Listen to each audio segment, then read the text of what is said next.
The sky over New York burned red.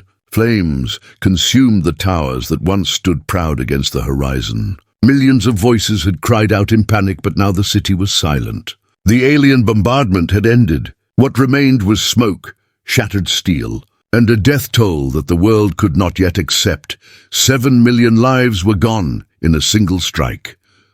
Above Earth, alien warships floated like black knives in the void. Their weapons glowed faintly, ready to fire again. The Galactic Council had promised this would be quick, a lesson to humanity for resisting the rules of the stars. They expected surrender. They expected weakness. What they found instead was rage. On the ground, among the ruins of New York, human soldiers crawled through ash and debris. Their uniforms were torn. Their faces were covered in soot. Yet their eyes carried no fear. One soldier planted a tattered flag atop the rubble of a collapsed skyscraper. Cameras captured the image and broadcast it across the world. A flag, still flying, in the middle of death. The transmission spread far beyond Earth.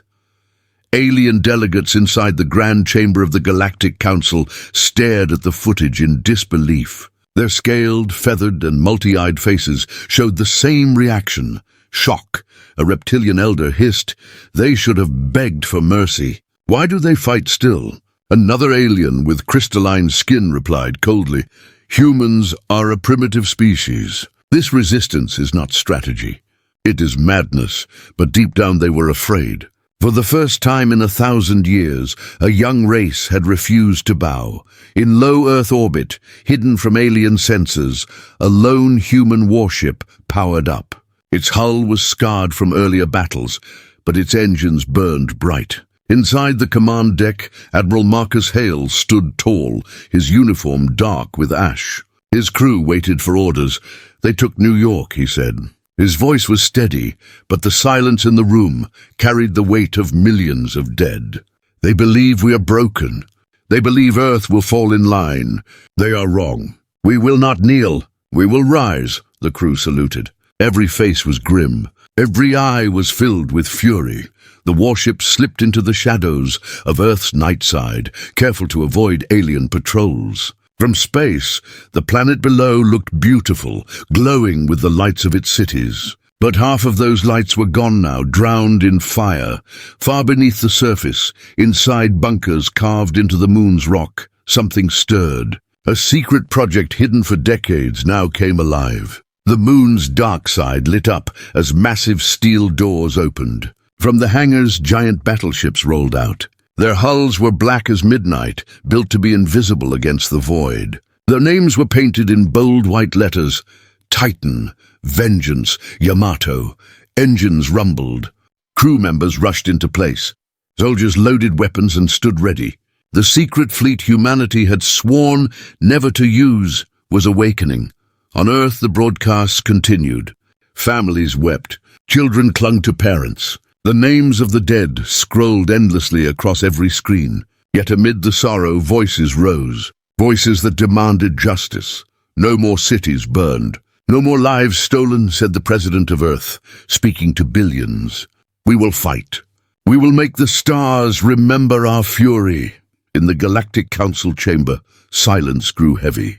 The aliens debated, their voices sharp and nervous. Some wanted to crush Earth immediately with overwhelming force. Others warned that pushing humanity further might unleash something even worse.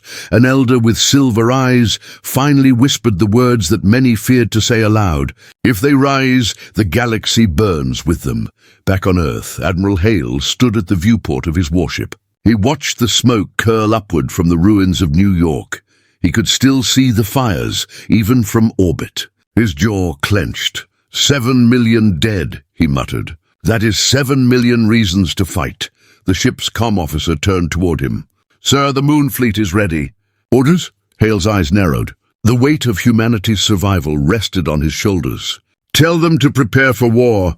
Earth will not die quietly. The warship accelerated, engines flaring bright. It joined the shadows where other ships waited. Humanity was gathering its strength in secret, but the aliens above did not know. Not yet, they believed Earth broken. They believed the ashes of New York marked the end of resistance. They did not see what was coming. They did not hear the steel awakening beneath the moon. They did not know that humanity, wounded and enraged, was about to strike back with fury, unlike anything the galaxy had ever seen. The camera lingers on the hidden shipyard as massive hangar doors open wider. The giant battleships emerge one by one, their weapons glowing faintly in the darkness. The cliffhanger hangs heavy in the silence of space. The world waits. The galaxy waits, and Earth prepares to rise. The chamber of the Galactic Council was never meant to be silent. It was a place of endless debate, where hundreds of alien voices clashed in politics and pride. But today, the hall was still. On the central holoscreen, the footage played again and again.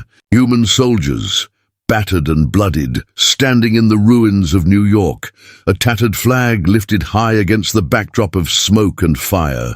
And behind them, millions of civilians chanting the same word, fight. The delegates shifted uneasily. Some blinked with nervous clicks, others twitched their tendrils or folded their wings tight against their bodies. None of them could look away. "This should not be possible," said a scaled diplomat, his voice sharp with panic. "Their species is young. They have no right to resist our fleets." A crystalline ambassador leaned forward, her body glowing faintly with internal light. "It is not about rights. It is about will. Look at them. They lose 7 million lives in a single day, yet they rise. We are not facing a prey species. We are facing predators." The words hung in the chamber like poison. At the far end of the hall, Supreme Speaker Talvor raised one claw for silence. His body was massive, plated with chitin, his voice deep enough to vibrate the walls. "Calm yourselves. Humanity is fractured. Their fleets are few. They will burn like the others before them. Order will be restored." But no one looked convinced. While the council argued, transmissions slipped through the cracks. Hidden cameras showed what the aliens could not deny. Earth's governments had united. Armies from every nation merged into one. Factories worked day and night, building weapons. Civilians volunteered by the millions, and in orbit, their warships vanished into the shadows unseen. One delegate, a feathered avian with a voice like wind, whispered, "They are preparing something." The humans do not weep. They sharpen their claws. The council erupted again. Some demanded immediate annihilation of Earth with full planetary bombardment. Others warned that too much pressure would only ignite greater resistance. In the shadows of the chamber, a secret observer watched. His skin was pale, his eyes black, his species unknown to most of the council. He reported silently to an unseen master. The humans resist. As predicted, far away orbiting Mars, alien warships prepared to strike. The council believed that a sharp blow to humanity's colonies would break their spirit. Mars was lightly defended, little more than a red dust ball with a few mining outposts. The aliens expected no real battle. They were wrong. In the asteroid belt, hidden inside hollowed rocks, human warships lay in wait. Their engines were silent, their weapons cold. They had transformed entire asteroids into fortresses, a secret born from desperation. Inside one of those ships, Admiral Marcus Hale studied the incoming alien fleet. His crew stood tense at their stations. "They think Mars is undefended," he said quietly. "They think we are cowards who run. Let them come."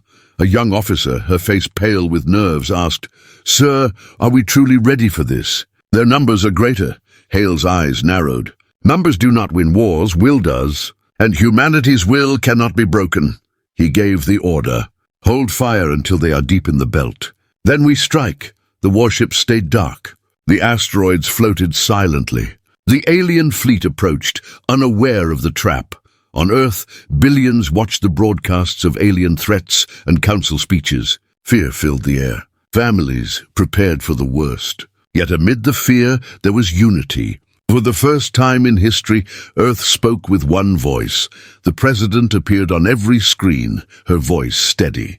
"They think we are weak.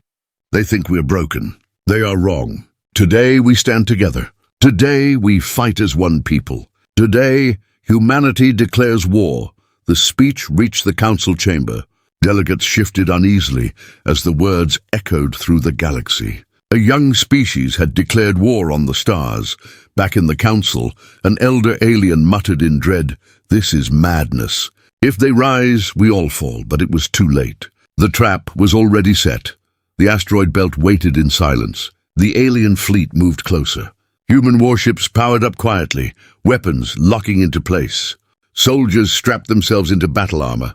Pilots whispered promises to the dead. Admiral Hale looked out into the void, his expression carved from stone. 7 million dead, he said. Now we collect the debt. The ships remained still, every crew holding their breath, and then a single word cut through the silence. Fire. Railguns roared. Missiles streaked from the shadows. Asteroids split open to reveal hidden cannons. The alien fleet was caught in a storm of steel and fury. The Battle of the Belt had begun. The asteroid belt was silent. Hundreds of rocks drifted endlessly in the void, shadows stretching across their jagged surfaces. To the alien fleet, it looked like nothing more than a graveyard of stone. They did not know it was already a graveyard waiting for them. Alien cruisers cut their way through the belt, their engines glowing blue. Their commanders spoke calmly. Mars will fall in 1 hour. Humanity will break in one day. Earth will bow in 1 week. But inside the hollowed asteroids, humanity's trap was ready. Railgun barrels lay hidden beneath layers of rock. Missile tubes blended perfectly with the jagged surface. Human warships sat in silence, dark and waiting. Not a single engine burned. Not a single signal betrayed them. On board the flagship Vengeance, Admiral Marcus Hale stood at the command deck. His crew watched the alien fleet drift closer. Every second, tension grew heavier. The aliens did not slow down.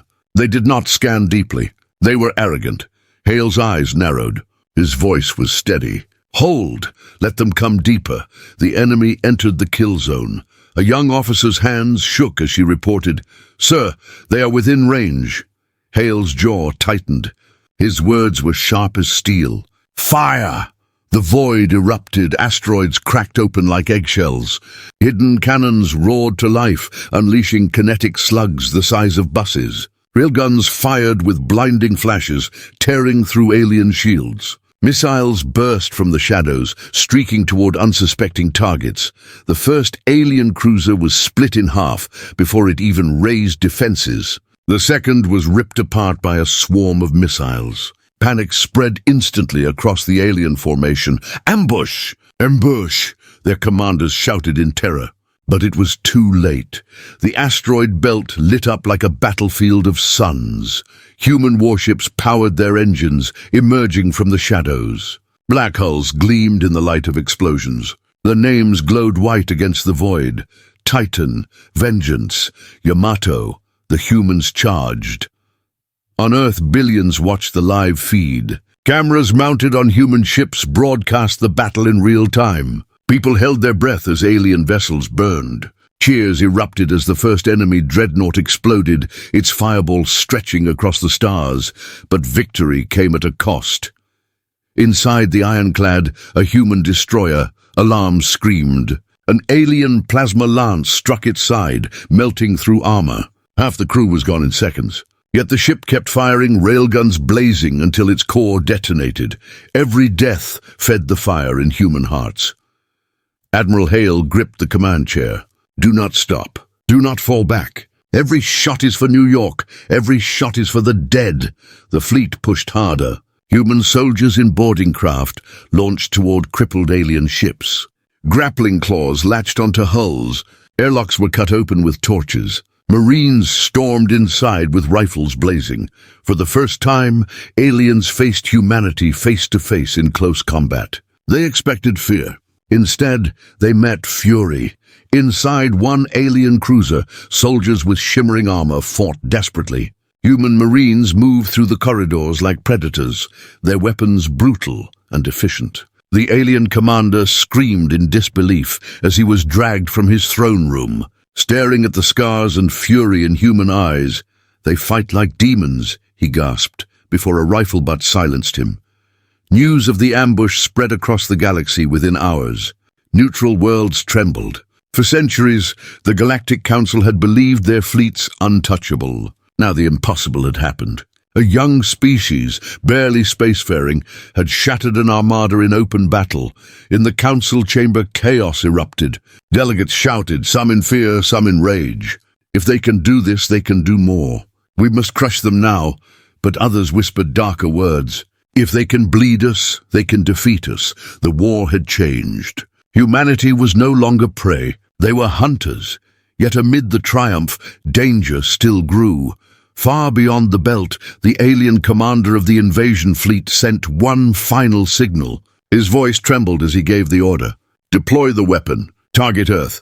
On the edge of the system, a colossal ship stirred. It was not a cruiser, not a dreadnought, but something far worse. A planet killer, armed with a weapon powerful enough to erase entire worlds. It turned slowly, its engines awakening, its massive cannon glowing faintly. Its target was already locked. Earth. On the bridge of the Vengeance, Admiral Hale received the intercepted transmission. His crew froze as the message replayed. A single phrase, cold and merciless. Planet killer ready. Firing sequence in progress. The screens flickered with the countdown. Humanity had won its first battle. But now it faced the possibility of losing everything. The planet killer moved like a shadow at the edge of the system. Its size dwarfed even the largest alien dreadnoughts. Its black hull seemed to drink the light of nearby stars. Along its spine, a cannon stretched for miles, glowing faintly with power. On Earth, the warning came too late. Screens across the globe lit up with the intercepted message. One phrase repeated in every language. Planet killer ready. Target Earth. Panic gripped billions. Cities fell silent. Families clutched one another in fear. Humanity had tasted its first victory in the asteroid belt, but now it faced a weapon that could erase everything in a single strike. In the Galactic Council chamber, delegates shouted over one another. Some demanded the firing be stopped. Others urged it forward. Earth must burn now, or they will rise beyond control, one delegate hissed. But Speaker Talvor leaned forward, his plated body shaking with rage. Let it fire. Humanity must be shown their place, the weapon prepared to strike. Admiral Marcus Hale stood aboard the Vengeance, his face grim as reports poured in. The planet killer is charging, his officer confirmed. 70%. 80%. Hale's jaw tightened. Where is it aiming? The officer's voice cracked. Not Earth, sir. A test shot. Target is Io, one of Jupiter's moons. The crew fell silent. Everyone knew what that meant. A demonstration, a warning. The screens showed the moon, its surface barren and frozen. Then the cannon fired. A beam of light brighter than the sun tore across space. It struck Io in silence. For 1 second, nothing happened. Then the moon split apart. Fragments exploded outward, molten rock glowing red. Within moments, Io was gone. The image burned into every human mind. A weapon that could shatter a moon could do the same to Earth. Billions watched in horror. But horror quickly turned to fury. Across Earth, voices rose. Crowds filled the streets, not in panic but in anger. Chants thundered through the ruins of cities. Fight! Fight! Fight! In orbit, hidden fleets stirred. The warships built in the secret lunar shipyards rolled into position. Black-hulled giants, larger than anything humanity had ever revealed, powered their engines.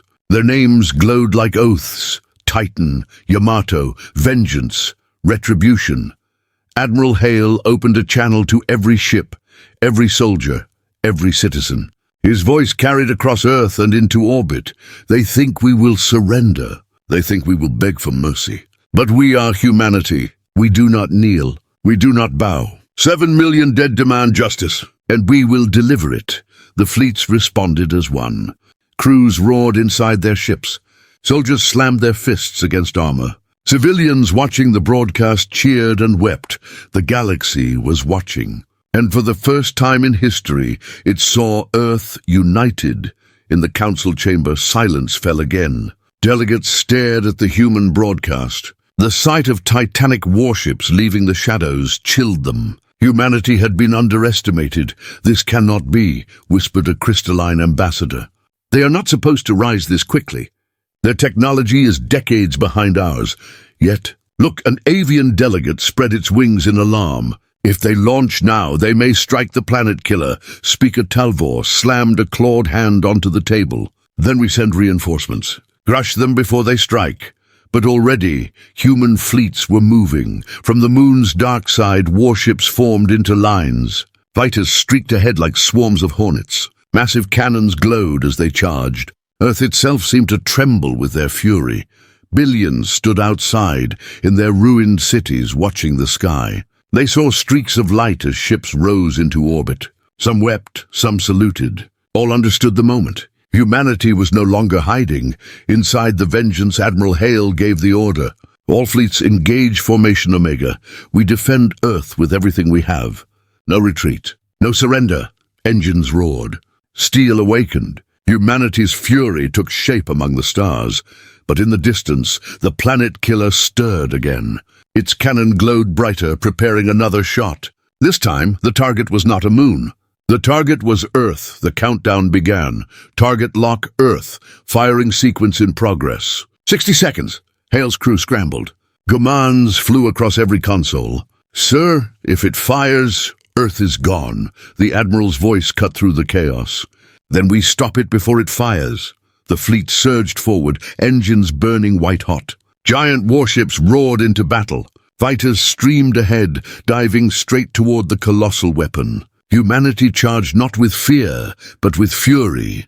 In the Galactic Council chamber, delegates stared at the unfolding chaos. For the first time, their eyes held not contempt, but dread. Humanity was no longer prey. The screens showed the Earth fleet racing toward the planet killer as its cannon glowed like a rising sun.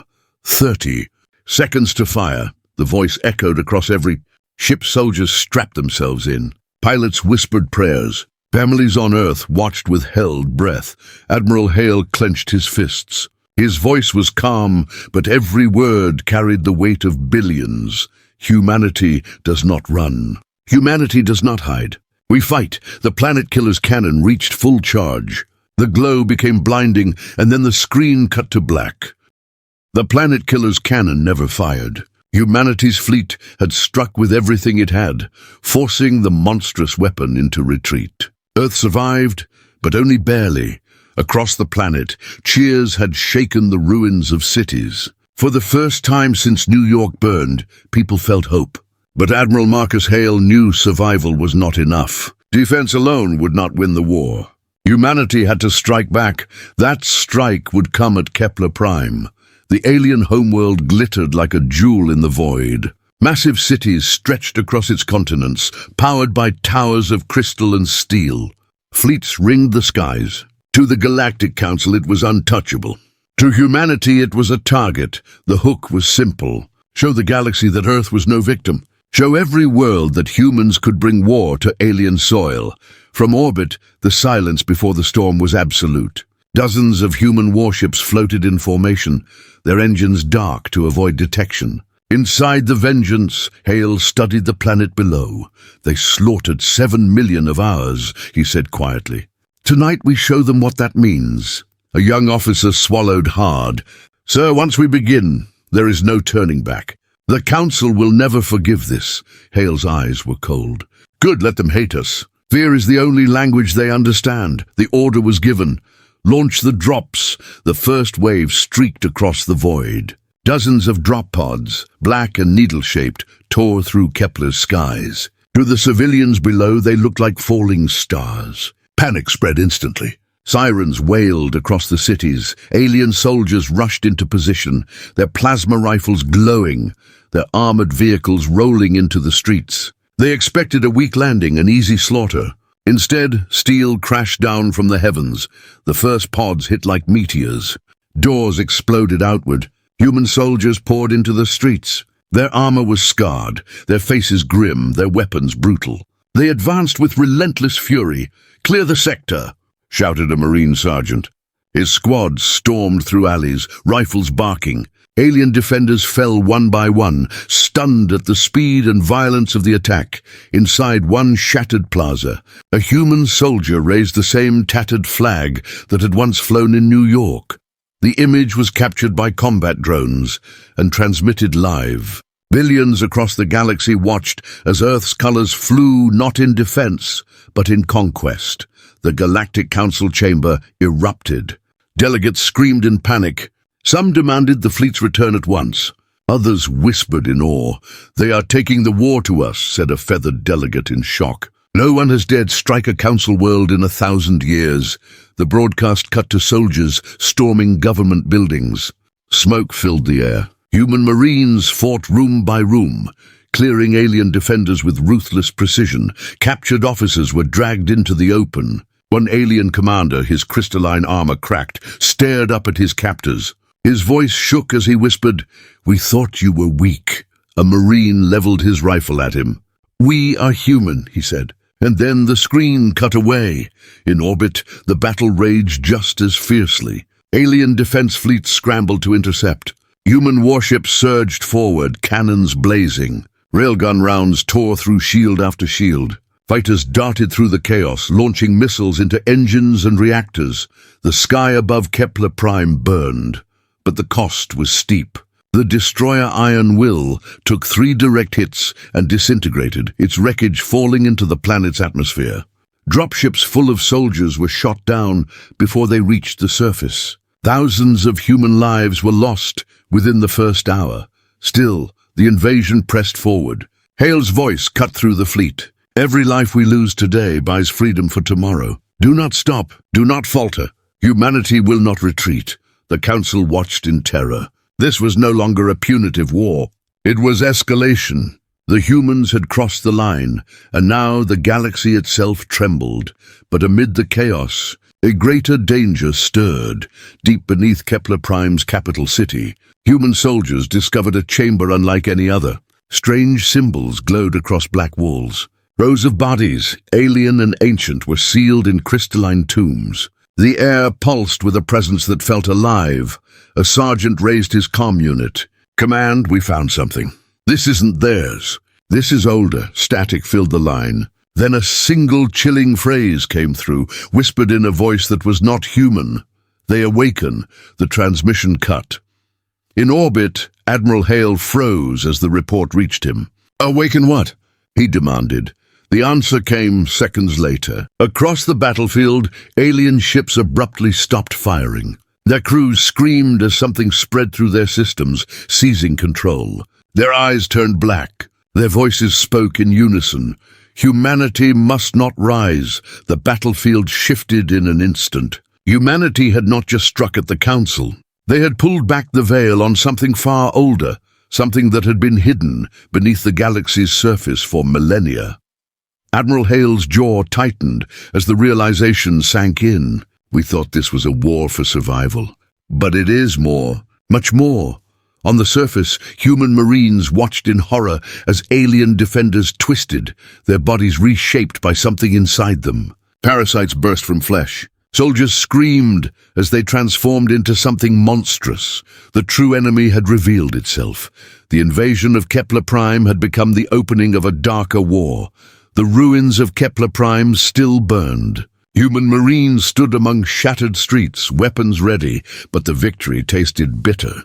Something unnatural had awoken beneath the alien capital, and the battlefield itself had changed. At first, the signs were subtle. Alien soldiers stopped firing, their movements jerky, their voices wrong. Then their eyes turned black. Their screams were not words but echoes of something older, something deeper, and then they changed. Spines burst from their backs, flesh split, their armor warped around twisting limbs. Soldiers who once fought with discipline now lunged like predators. The parasitic force had claimed them. The first Marine squad to witness it froze in shock. Their sergeant shouted over the comms, "They're mutating! Open fire!" Gunfire erupted. Alien bodies tore apart, but still they kept coming, faster and hungrier than before. The ground turned red. Across the battlefield, human marines reported the same. Former defenders of Kepler Prime were no longer soldiers. They were something else, something made only to kill. In orbit, Admiral Marcus Hale listened in silence as transmissions poured across the fleet. His jaw clenched with every scream. "Sir," his officer said with horror, These aren't Council soldiers anymore. They're infected. Something has taken control of them. Hale's voice was grim. Then humanity is not fighting a war of rebellion. We are fighting for the survival of the galaxy itself. The discovery spread quickly. On human consoles, recovered data revealed fragments of truth. Buried beneath Kepler Prime for millennia was an ancient parasite. A species long forgotten, thought extinct. They were not gone. They had waited hidden until war cracked open their tombs. The parasites had a single purpose: spread, consume, control. Their message repeated across seized alien ships, voices speaking in unison. Humanity must not rise. The Galactic Council chamber descended into chaos. Delegates screamed at one another, some refusing to believe the evidence, others desperate to flee. But the truth was undeniable. Alien fleets in multiple sectors had gone silent.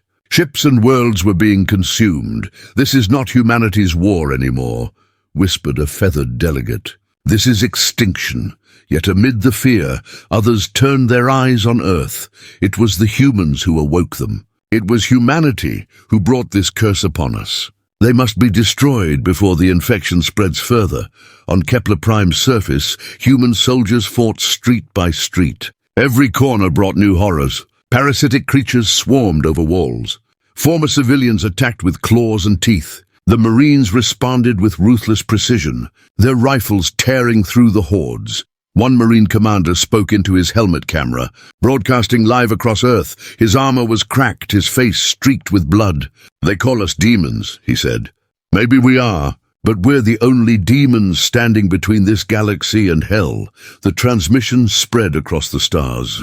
Billions of humans watched with clenched fists. Billions of aliens watched with horror. Humanity had become the last shield. Admiral Hale stood on the bridge of the Vengeance. His eyes burned as the reports flooded in. Entire alien fleets lost, worlds falling silent, parasites spreading like wildfire. He spoke quietly, his words carrying only to his crew. "The Council wanted us dead, but now they will beg us to fight for them." The crew looked at him, some with fear, some with pride. One officer asked, "Sir, what if we cannot stop them?" Hale's answer was sharp. "Then we make sure they cannot stop us. Humanity will not be consumed. Not while we breathe." In the distance, Kepler Prime's skies blackened as parasite-controlled ships lifted off, engines blazing. They were no longer part of the Council fleet. They were something new, something corrupted. They turned their weapons not only on humans, but on anything alive. Hale clenched his fists. "If they reach Earth, it's over." The order rang out. "Target parasite ships. Wipe them from the skies," railguns thundered. Missiles streaked through the void. Human fleets unleashed everything they had, blasting apart corrupted vessels before they could escape. Explosions lit the orbit of Kepler Prime like a second sun, but too many broke through. Hundreds of parasite-controlled ships jumped into faster-than-light corridors, spreading toward the stars.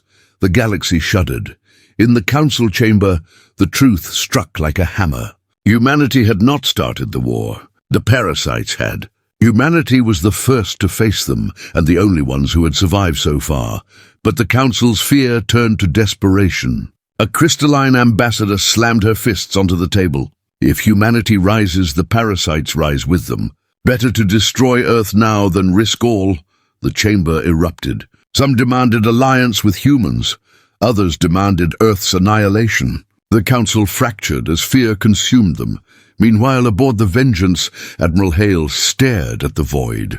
His voice was low but unshakable. "Earth cannot stand alone forever. But we will. If no one else fights with us, we fight for them all. Humanity will not fall. Not today. Not ever." His words echoed across the fleet.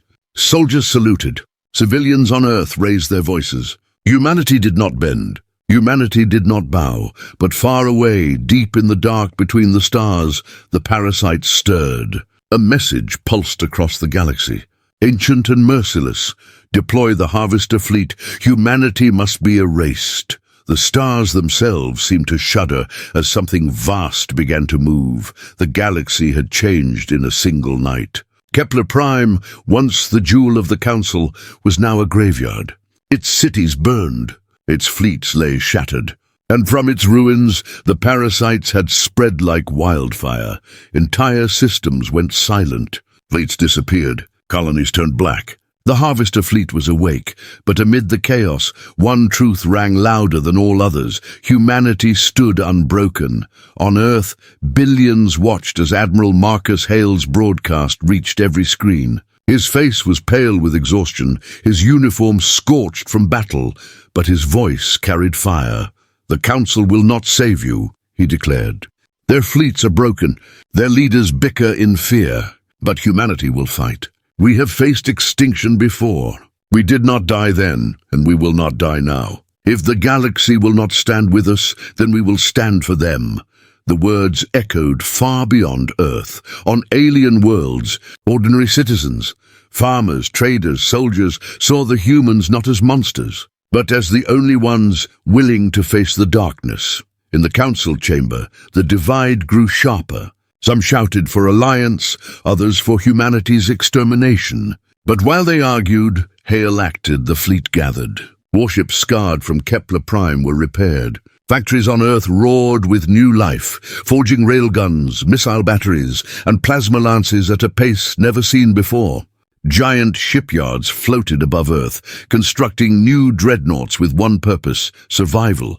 The first reports came from the Rim. Parasite swarms had devoured 3 border systems in a single week. Their ships multiplied, feeding on everything they consumed. They grew stronger with every battle. The second report was worse. Council fleets sent to intercept had vanished. No wreckage, no survivors. Only silence. Admiral Hale stood on the bridge of the Vengeance, watching tactical maps flicker red as system after system fell. He turned to his officers. "If Earth falls, humanity dies. If the galaxy falls, humanity still fights. We are the last wall. Hold the line." The order went out. Humanity's fleet jumped into the stars.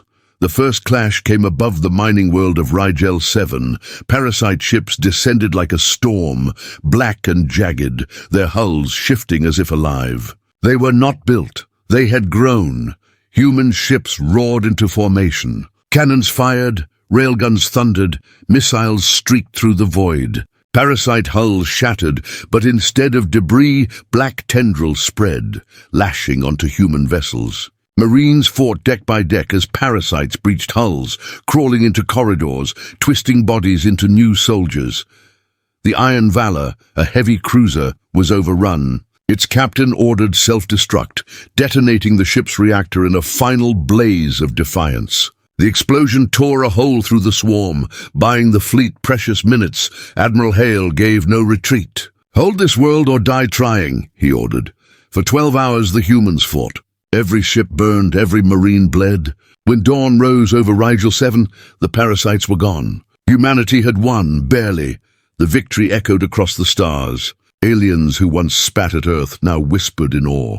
A small world, scarred and weak, had done what mighty empires could not. But victory had a price. The fleet limped away, half its ships destroyed, tens of thousands dead. And still the parasite swarm spread. On Earth, soldiers marched through cities in silence, preparing for the next battle. Families clutched one another. Factories ran day and night. Humanity no longer fought for revenge. They fought for survival, and across the galaxy, the parasites learned. Every encounter made them stronger. Every victory fed their endless hunger.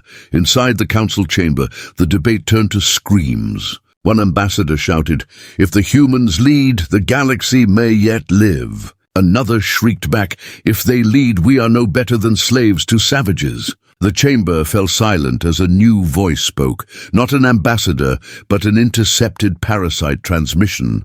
The council's walls shook with its words. "The Harvester fleet approaches Earth." The chamber erupted in panic. On the Vengeance, Hale stared at the same message. His crew waited silent, afraid. The Admiral's hand tightened on the rail. "They are coming for us," he said. His voice was steady, unyielding. "Then we meet them at the gates of Earth. If they want humanity erased, they will bleed for every inch of our home." His officers saluted, their eyes hard. Soldiers across the fleet whispered the same oath. Earth would not fall. But in the cold void of space, the Harvester fleet gathered. A force unlike anything the galaxy had ever seen, millions of parasite ships moving as one. They darkened the stars, a tide of black consuming the light, and at their heart, something larger than any dreadnought humanity had ever built. A living behemoth, a ship grown from flesh and shadow. Pulsing with the hunger of 1,000 worlds, it turned its gaze toward Earth. The war for survival was over. The war for existence itself had begun. The Harvester fleet blotted out the stars. Millions of parasite ships swarmed through the void, each alive, each pulsing with hunger. At their heart loomed the behemoth, an organic fortress the size of a moon, its surface crawling with tendrils, its eyes burning like suns. And ahead of them hung Earth, humanity's cradle. Humanity's last stand. Across the planet, alarms rang. Families huddled together. Soldiers kissed their children goodbye. On the oceans, submarines armed their nuclear warheads. In orbit, the human fleet, scarred, battered but unbroken, formed a wall between the invaders and their home. On the bridge of the Vengeance, Admiral Marcus Hale stood tall. His voice thundered across every channel, reaching every ship, every soldier, every civilian on Earth. "They come to erase us," he said. "They think humanity is weak, that we will kneel. But we are not kneeling. We are not running. This is Earth, our home. And if we fall today, we fall fighting with every breath. Humanity will stand. Humanity will endure," the fleet answered with one roar. For Earth! The battle began. The parasite swarms surged forward, black ships screaming across the void. Railguns opened fire, hurling slugs the size of buses through the first wave. Cannons blazed. Missiles streaked. The void erupted in fire. Parasite ships shattered, but more pressed forward, latching onto human vessels with living tendrils. Marines fought deck by deck as corridors filled with shrieking monstrosities. The destroyer Resolute was torn open, its crew fighting to the last man before detonating the ship's core in a final blaze that consumed hundreds of enemies. On Earth's surface, orbital defenses fired in endless salvos, burning the skies as parasite dropships streaked toward the ground. Soldiers in trenches raised their rifles. Cities became fortresses. Humanity would not surrender a single street. The behemoth moved closer. Its voice carried into every mind, human and alien alike. Humanity must be consumed. Humanity must not rise, Admiral Hale snarled. Not today. The Vengeance led a charge straight toward the behemoth. Dreadnoughts followed, cannons firing, every weapon unleashed at once. Explosions ripped across the creature's surface, tearing through flesh and bone. But it healed, regenerating faster than they could wound it. On the ground, civilians joined the fight. Farmers fired rifles beside soldiers. Children carried ammunition. Engineers turned construction equipment into weapons. Every human became a warrior. The world itself fought back. Above, alien ships suddenly appeared, council fleets battered and divided. But here, at last. Some had come to destroy Earth, but when they saw the parasite tide, they joined the defense for survival, shouted one alien commander, his fleet plunging into the swarm. With the humans! The galaxy had no choice but to follow humanity's lead. The battle raged for hours. The swarm broke against Earth's defenses, but still it pressed on. Human losses were catastrophic. Entire fleets gone, cities burning, the oceans boiling with fire. On the Vengeance, alarms screamed. Hull breaches opened. Fires spread across the decks. Hale stood unshaken, his hand gripping the command rail. "Target the behemoth's core," he ordered. "We won't survive the run, sir," his officer warned. Hale's eyes blazed. "Then we die making sure they don't either." The Vengeance surged forward, weaving through fire. Parasite ships latched onto its hull, but the dreadnought did not stop. Its cannons blasted a path straight into the behemoth's chest. The core loomed, a pulsing mass of flesh and light. "Fire everything!" Hale commanded. Railguns, missiles, plasma lances. The Vengeance unleashed its entire arsenal in one blinding salvo. The core exploded, fire and shadow tearing through the behemoth. The parasite fleet screamed as their hive mind fractured, but the cost was heavy. The blast consumed the Vengeance. Admiral Hale stood at his post until the last moment, his final words ringing across the fleet. Humanity endures. The explosion shook the heavens. The behemoth died, its carcass drifting lifelessly through the void. The swarm broke apart, ships collapsing into silence. The Harvester fleet was destroyed. Earth still stood. On the ground, soldiers lifted their rifles into the smoke-filled sky. Civilians wept in the streets. Across the galaxy, broadcasts showed humanity's defiance, their victory bought with fire and blood. The council chamber was silent. Even those who hated Earth now bowed their heads. Humanity had not only survived, humanity had saved them all, but deep in the dark between stars, whispers stirred.